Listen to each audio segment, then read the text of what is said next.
Bismillahirrahmanirrahim. Assalamualaikum warahmatullahi wabarakatuh. Sobat Safety, obsesi kita kali ini tentang tutorial membuat job safety analysis. Yang pertama kita perlu lihat definisi. JSA adalah rangkaian proses untuk mengidentifikasi bahaya dari setiap tahapan pekerjaan, lalu dinilai bahayanya dan dibuatkan pengendalian untuk mencegah terjadinya kecelakaan saat kita melakukan proses pekerjaan.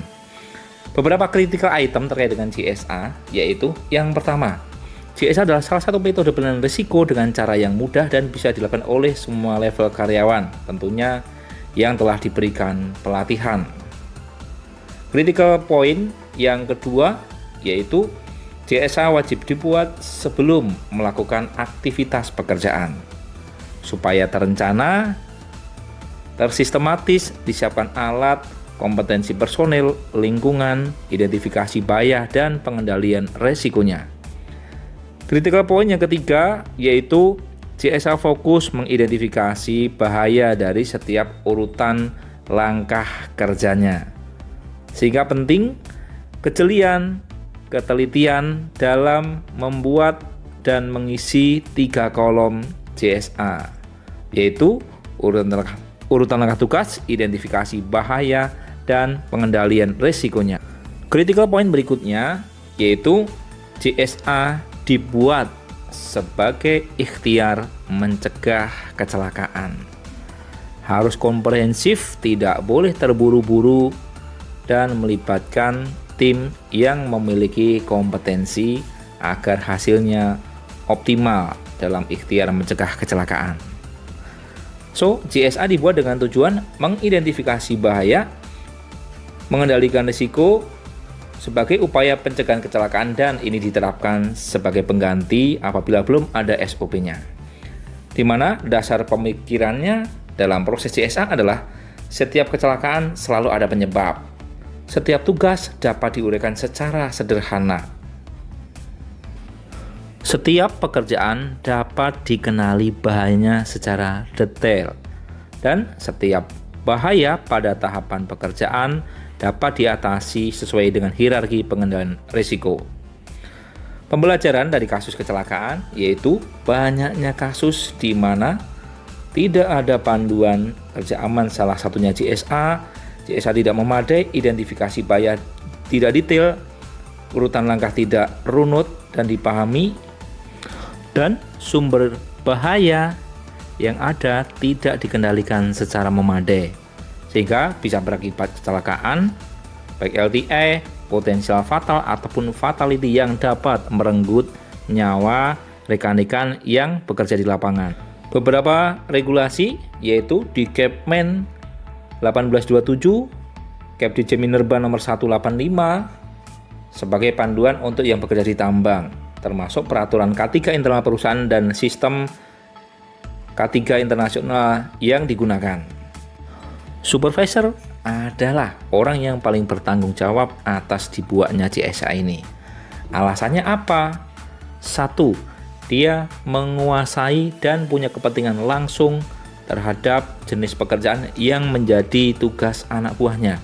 2. Punya kepentingan langsung untuk menyelamatkan semua anak buahnya.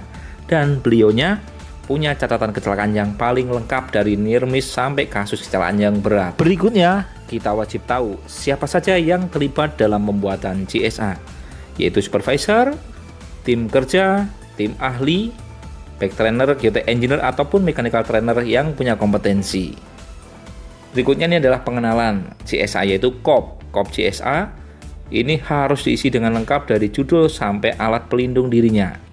Berikutnya ini adalah pengenalan 3 kolom dalam JSA. Yang pertama adalah kolom urutan langkah tugas. Kolom 2 adalah identifikasi bahaya dan risiko, dan kolom yang ketiga adalah hierarki pengendalian risiko. Berikut kita harus kenali makro proses pembuatan JSA. Yang pertama, JSA harus dibuat lalu disahkan oleh pengawas atau supervisor. Kemudian disosialisasikan. Yang keempat diobservasi, dan yang kelima adalah direview apabila ada perubahan, lalu disampaikan kembali ke pekerja sebelum melanjutkan tugas agar persepsinya sama. Detailnya adalah yang pertama, JSA dibuat oleh tim kerja yang dikontrol oleh pengawasnya. Tentunya tim yang punya kompetensi yang memadai, yang menguasai proses, punya kemampuan menilai risiko. Yang kedua, JSA yang dibuat harus disahkan oleh pengawas, jangan asal teken ya. Cek urutannya, cek bahaya yang teridentifikasi dan bagaimana pengendalian risikonya. Apakah perlu ditambahkan atau perlu hal untuk memperbaikinya agar bisa lebih tersistematis dan aman dalam bekerja. Berikutnya, tahapan yang ketiga yaitu sosialisasi JSA. JSA yang dibuat wajib disampaikan kepada seluruh tim kerja. Tujuannya adalah untuk menyamakan persepsi. Jangan lupa buktikan kehadiran dengan tanda tangan sebagai bukti telah memahami. Pastikan tim kerja telah paham dengan cara dicek pemahamannya, yaitu ditanyakan ulang atau suruh menjelaskan, dan mintalah mempraktekkan apabila terkait dengan penggunaan peralatan atau perkakas kerja dalam menjalankan tugas tersebut. Yang keempat yaitu observasi JSA.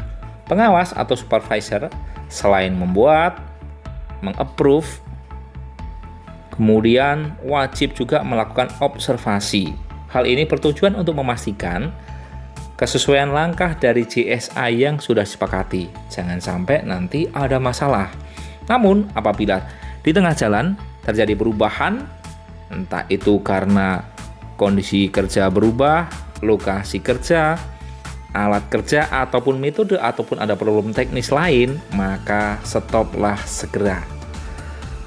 Kumpulkan tim, susun ulang JSA yang lebih komprehensif supaya aman. Pastikan setelah semuanya oke, direview, kemudian di-approve dan sampaikan ulang kepada tim kerja sebelum melanjutkan tugas kerjanya. Hal ini penting supaya tidak terjadi mispersepsi dan miskomunikasi dalam eksekusi pekerjaan yang kadang-kadang ada problem yang cukup banyak, biasanya di teknikal ataupun operasional.